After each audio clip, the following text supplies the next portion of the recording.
Pull up a chair by the fire. This is Story Night on the Manlihood Mancast. Hey, welcome to the Manlihood Mancast. I'm Josh Hatcher, and this is Story Night. So, our story for today is in Africa.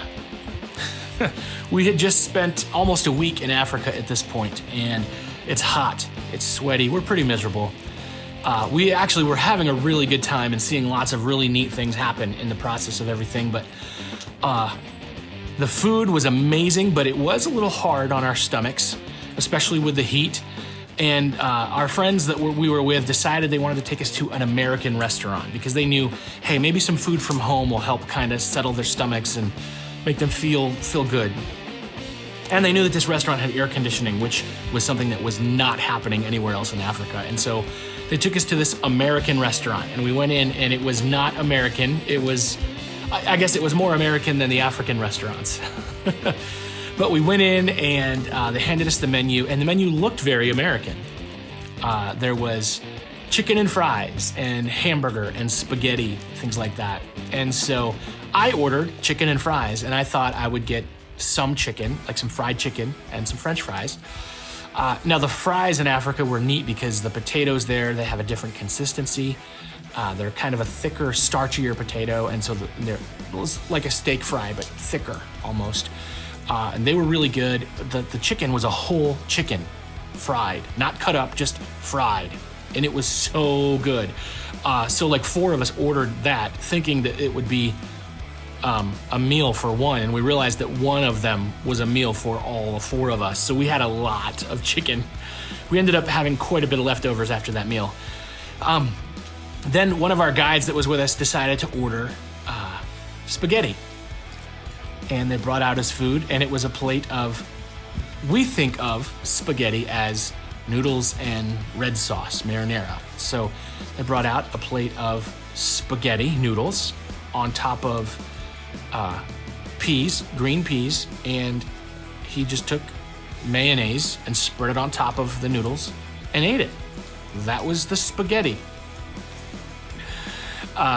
Then the other guy ordered a hamburger, and this one blew my mind. He ordered a hamburger, and they brought it out, and it was not a hamburger like we would expect.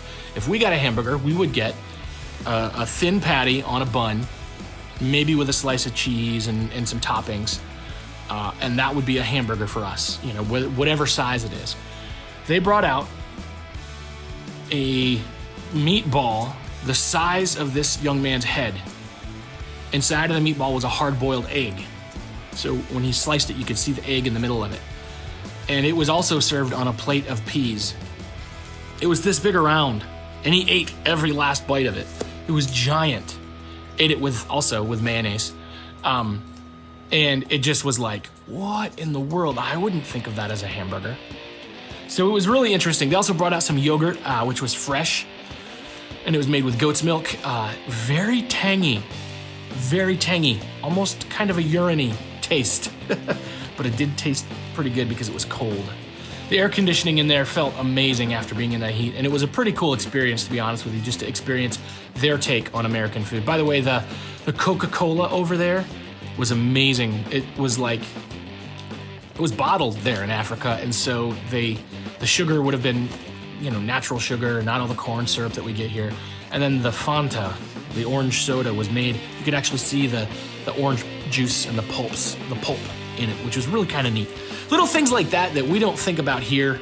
It was kind of neat the way the food was in Africa. Just in general, the food in Africa was pretty amazing. It was spicy, and the women usually cooked it all outside, so there was always a little bit of smoky flavor to it.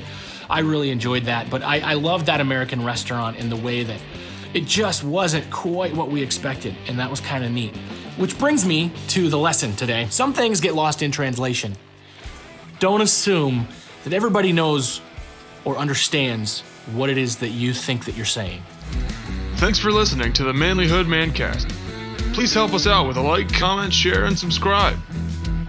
Check us out at manlihood.com.